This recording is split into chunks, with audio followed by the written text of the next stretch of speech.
Hello everyone, good morning and welcome back to Legal Cluster. Every Monday to Friday, Ratipua 6 bajat ahe Law of Torts class, Ratipua 10 bajat ahe General Knowledge class, Dupore 2 bajat ahe English class, aru godhuli 6 bajat ahe IPC class.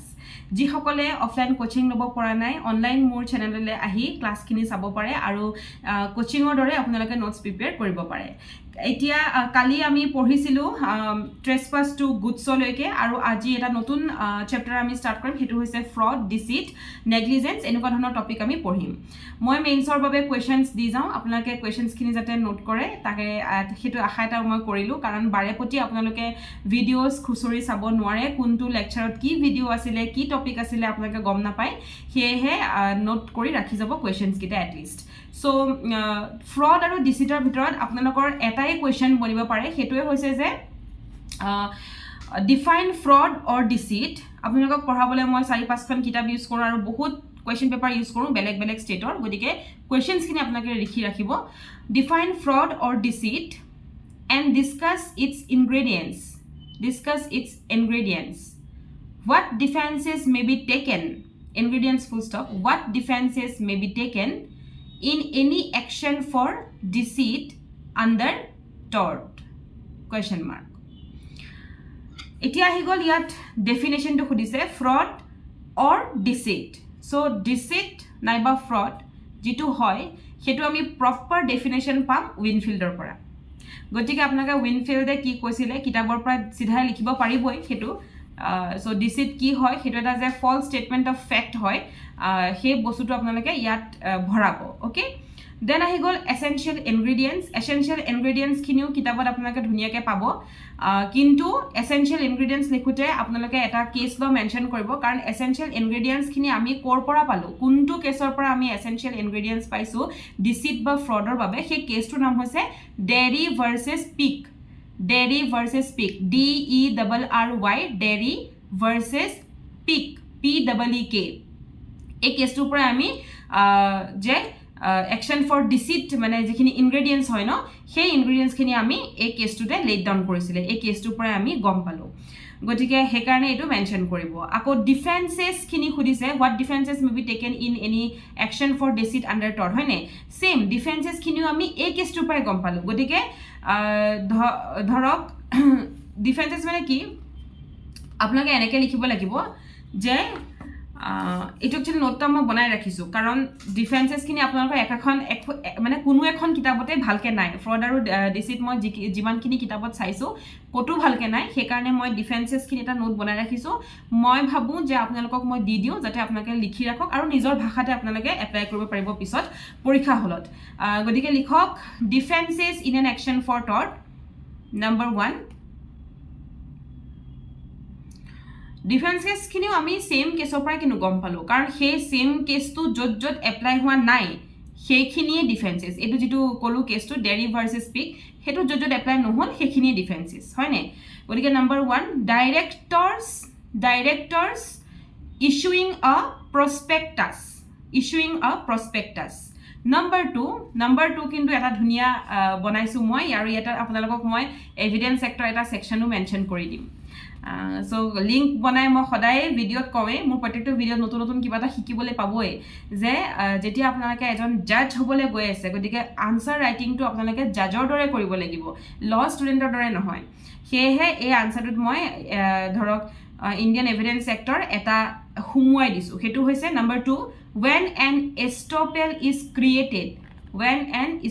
is created এতিয়া estoppelটো আমি ক'ত পাইছিলো Indian evidence sector section 115 হয় নে নহয় confusion লাগিছে নেকি so এটো বস্তু ইয়াত মই হুমুৱালো হয় নে নহয় ডিফেন্সেছত হুমাই দিলো নেক্সট হৈছে ডিফেন্সেস খিনি বনাওতে অলপ কষ্ট হৈছে কাৰণ বস্তুখিনি বহুত ষ্টাডি কৰিব লগা হৈছে number 3 where the law of warranty is applicable number 4 where there is contractual duty to take care in making the statement number 5 where there is a fiduciary relationship fiduciary relationship between parties number 6 where there is statutory duty to give correct information.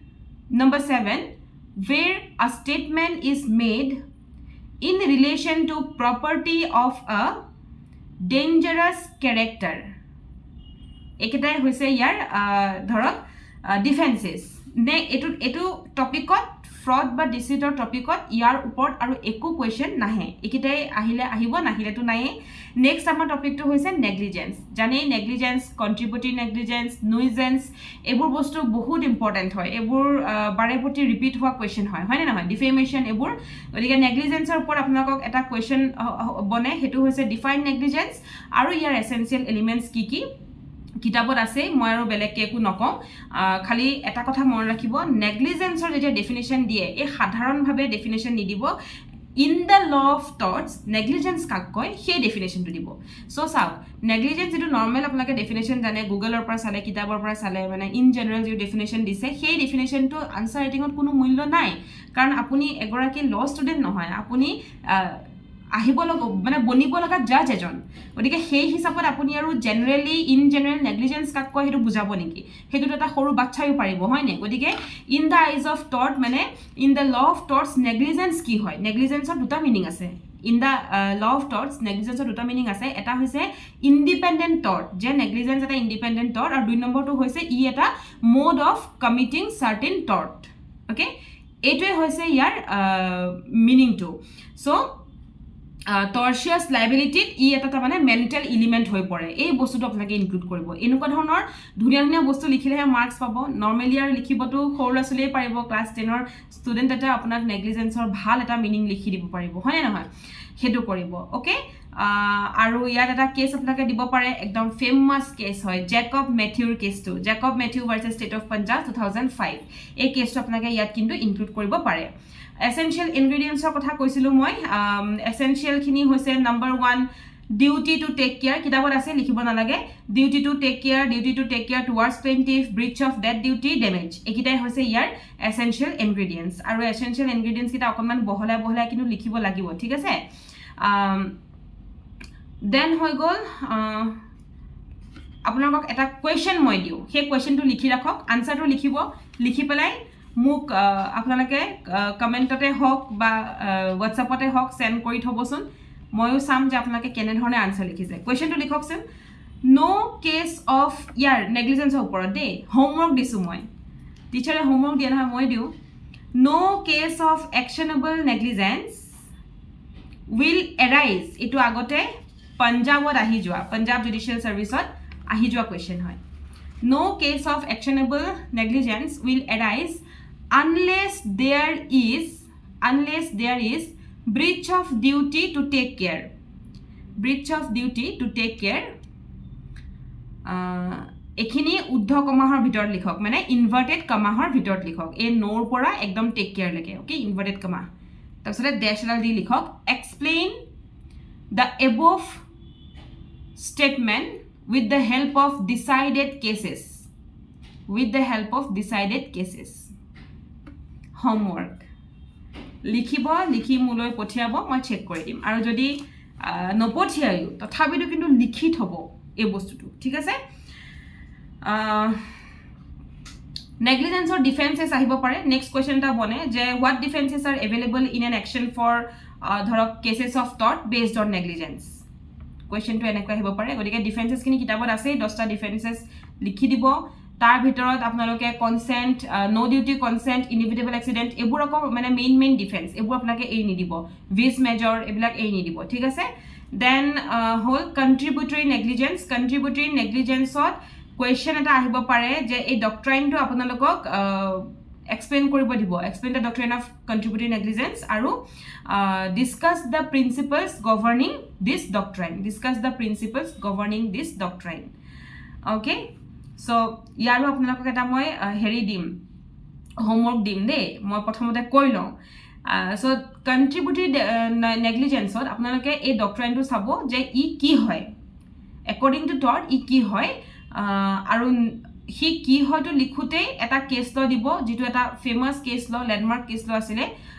Clayards versus Dethick Clayards Clayards versus Dethick DETHICK HICK 1948 okay এটো দিব তাৰ পিছতে এটো আপোনালোকে মিনিংটো লিখি দিলে কিন্তু leading case a contributing negligence লিখোতে যেতিয়া নরমাল মিনিং লিখিব এই কেসটো আপুনি এটা কেস ল বুলি দিলে কেস ল আৰু লিডিং কেস ডিফাৰেন্ট আছে নহয় এতিয়া তাৰ তলত আহিব আপোনালোকে লিডিং কেসত এট লিস্ট আপোনালোকে দুটা কেস মেনশন কৰিব লাগিব কন্ট্ৰিবিউটিং নেগলিজেন্স এনেকুৱা টপিক হয় যেটো টপিক বাৰে প্ৰতি ৰিপিট হয় আৰু যেটো টপিকৰ ওপৰত আনসাৰ ইমানে ধুনিয়া বনে যে আপুনি যদি আনসাৰ লিখে আপোনাৰ আনসাৰ পাত্তাই নাপাব কাৰণ এই কন্ট্ৰিবিউটিং নেগলিজেন্সটো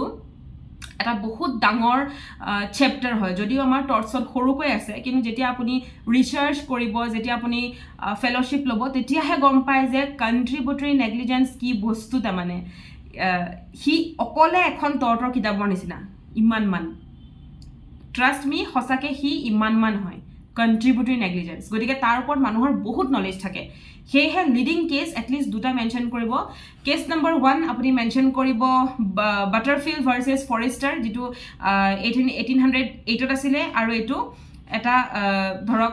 ফেমাস কেস হয় নহয় জানো বাটাৰফিল্ড ভাৰ্সেস ফৰেষ্টাৰ FORESTER পাইলে কেসটো অকনমান বহলাই দিব আৰু নেক্সটটো হৈছে Davies versus Mann DAVIES Davies versus Mann MANN 1842 এটা কেস আপোনালোকে ইয়াত নিলিখাকে কিন্তু নাহিব এতিয়া ইয়াতে পৰে rule of last opportunity to যে আমাৰ আছিল সো হেতুৱে ডেভিস ভাৰ্সেস মেনত এই ৰুলটো ইভলভ হৈছিল হেতু বস্তু আপোনালোকে ইয়াত ইনক্লুড কৰিব পাৰিব এই কেসটো লৈ পেলাই যে এই কেসটো ইয়াতে ইভলভ হৈছিল ওকে সৰি এই কেসটো rule of last opportunity evolve হৈছিল হে বুলি আপোনালোকে লিখিব পাৰিব আৰু এই যে ডেভিস ভাৰ্সেস মেন যেটো মই কলো আপোনালোকক যে এই ৰুল অফ লাস্ট অপৰচুনিটি এটোৰ ওপৰত কিন্তু কোৱেশ্চন আহিব পাৰে মই দিম আপোনালোকক কোৱেশ্চন এটা দিম মই হোমৱৰ্ক হিচাপে সো হে কোৱেশ্চনটো আহিলেও তাৰ কিন্তু ৰুল অফ লাস্ট অপৰচুনিটি কি হয় কোনটো কেছত এৰাইজ হৈছে আৰু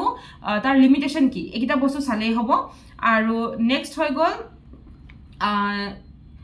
contributing negligence of children to অকনমান বেলেগ কৈ চাব হেতু মই আপোনালোকক নোট এটা দি দিম জানো কিতাপত বহুত পেজ লিখা আছে মই অকমানকে লিখি থৈছো দিম মই এতিয়া প্ৰথম হৈছে আপোনালোকে এটুকে লিখি লওক contributing negligence of children সৰু short note okay the doctrine of contributory negligence does not apply to children with the same force as in the case of other persons full stop it is no defense to say that the child himself was negligent for negligence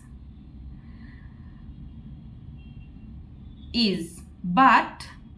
a state of mind and children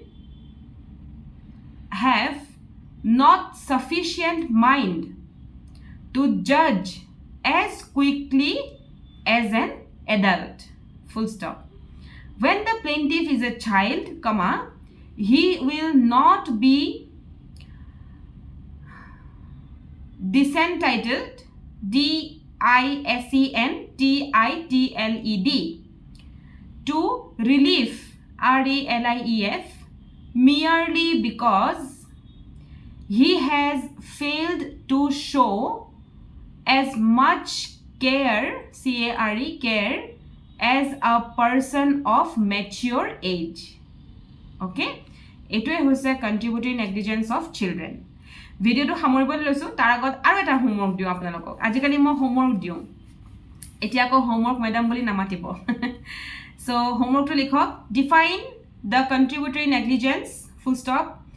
give the exceptions to the principle of contributory negligence full stop explain the last opportunity rule কৈছিলো নহয় দিম বুলি airport question